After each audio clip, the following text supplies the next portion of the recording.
for watching Edupedia World videos. In this video, we'll be learning about marketing intelligence. Before we start with marketing intelligence, let us understand what is carpet bombing.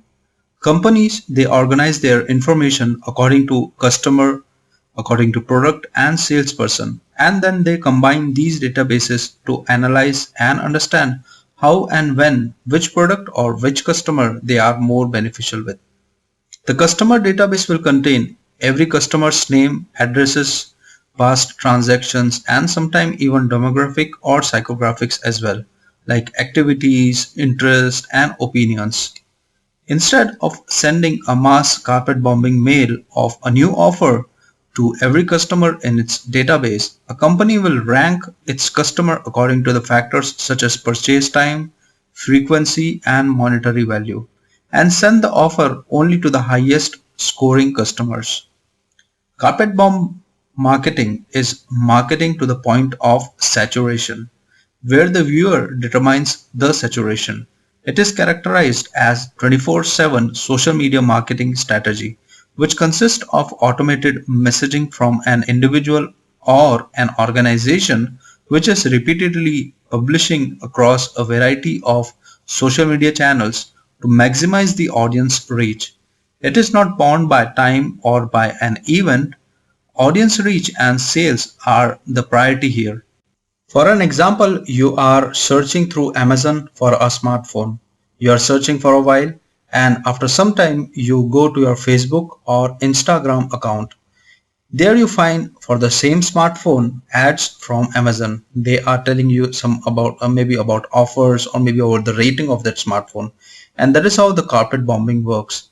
They are giving the audience maximum exposure as much as it is possible. And when you register your email ID to one of these websites, they will be sending you offers, maybe discounts, and maybe they will be telling you about the products that are going to be released in the market. And that is why carpet bombing marketing is also known as the marketing to the point of saturation. Let us now understand about databases, data warehousing, and data mining. If you talk about Best Buy has got a huge database with 7 years of data on 75 million households. They capture information about every interaction that happens with the customer. It is including phone calls, the mouse clicks to delivery and rebate. They check addresses and then they deploy sophisticated algorithm to classify over 3/4 of its customers. What I am trying to say here is that the companies, they make these data easily accessible to their decision makers. Analysis, they can dig the data and gain fresh insights into the neglected customer segments.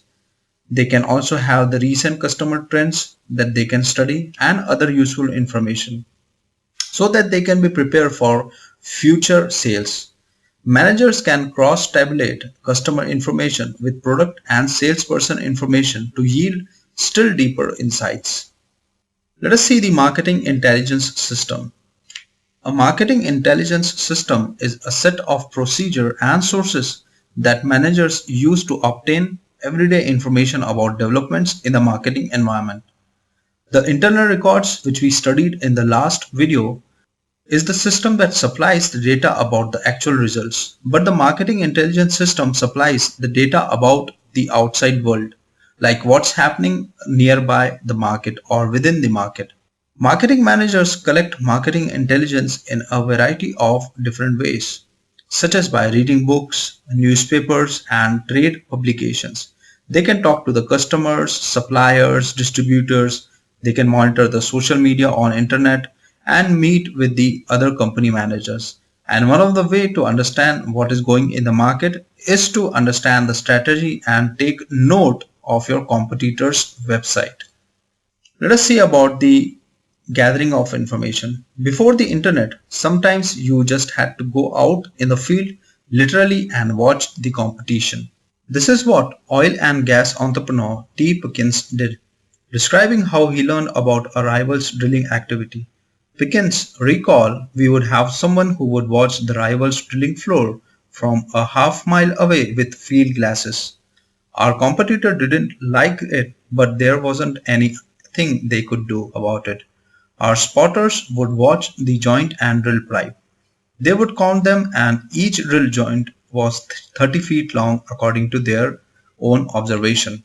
What Pickens did was not liked by the competitors, but that was the only way he could learn about the competition. But in today's scenario, there are blogs, there are websites, there are portals where you can understand about your competition as well. Let us understand about improving quality and quantity of marketing intelligence. A company can take 8 possible actions to improve the quantity and the quality of its marketing intelligence. After describing the first 7, we devote special attention to the 8th, collecting the marketing intelligence on the internet.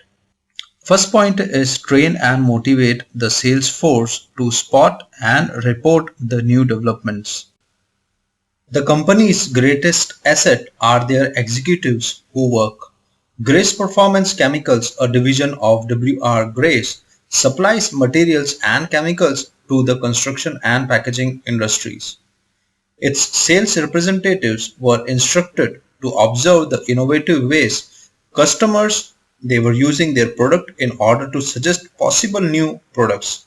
Some were using Grace waterproofing materials to soundproof their cars and patch the boots and tents. 7 new product ideas emerged and that resulted in worth millions of sales. And here the company trained and motivated the sales force to spot and report the new developments, and they took their inspiration directly from the customers. Second point, motivate distributors, retailers, and other intermediaries to pass along important intelligence. Marketing intermediaries are often closer to the customer and competition, and they can offer helpful insights. One such study was also initiated by Conagra. They initiated a study with some of its retailers, such as Walmart, to study how and why people bought their products. Finding that the shoppers who bought their Act 2 brand of popcorn, they tended to also buy Coke. Conagra worked with the retailers to develop in-store displays for both the products. Combining retailers' data with its own qualitative insights, Conagra also learned about the time-saving meals that the mothers were preferring over snacks when the school had started. It launched its own Seasons of Mom campaign to help grocers adjust to the seasonal shifts in the household needs. And that is how companies like Conagra, they are understanding and motivating distributors, retailers and other intermediaries to understand about the real market situations. The third point, when you hire external experts to collect intelligence, many companies they hire specialists to gather the marketing intelligence. Service providers and retailers they send mystery shoppers to their stores to assess the cleanliness of the facility, product quality, and the way the employees are treating the customers. Then the fourth point, which is regarding the network that is spreaded internally and externally. The company can purchase competitors' product, attend open house and trade shows, read about competitors' published reports, attend stockholders meeting, they can talk to employees, they can collect the competitors' ad, consult with the suppliers and look up for new stories about the competitors. And that is how they network not only internally but also externally. Then fifth point, where you set up a customer advisory panel. Members of advisory panels might include the company's largest, most outspoken, most sophisticated, or most representative customers. For example, GSK sponsors an online community that is specially devoted to weight loss pills and say that they have learned far more than they could have learned from focus groups on the same topic, like packaging of its weight loss pill and also where they have to place in the store so that the customers they can easily buy those pills. In next point, where you can take the advantage of government related data resources. The US Census Bureau provides an in-depth look at the population swings, demographic groups, regional migration, and changing family structure of around 300 million people in United States. Companies like Nielsen cross-references the census figure with the consumer surveys and develops its own grassroots research for clients such as the Weathercom channel, BMW and Sovereign Bank. They provide the information about the customer's phone, address and the mailing information as well. The seventh point is similar to the sixth point where you purchase the information from outside research firms and vendors. Well-known data suppliers includes firms such as AC Nielsen Company and Information Resource Incorporation. They collect the information about product sales in a variety of categories and consumer exposure to various media. They also gather consumer panel data much more cheaply than the marketers manage on their own. For example, Biz360 is an online company which has its online content partners. For example, they provide real-time coverage and analysis of the news media and consumer opinion information from over 70,000 traditional and social media sources such as print, broadcast, websites, blogs, and message boards.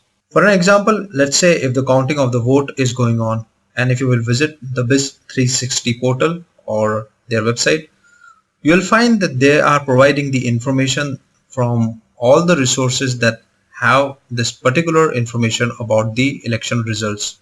For example, from the newspaper, that is print media, from broadcast, radio, websites, blogs, and message boards as well.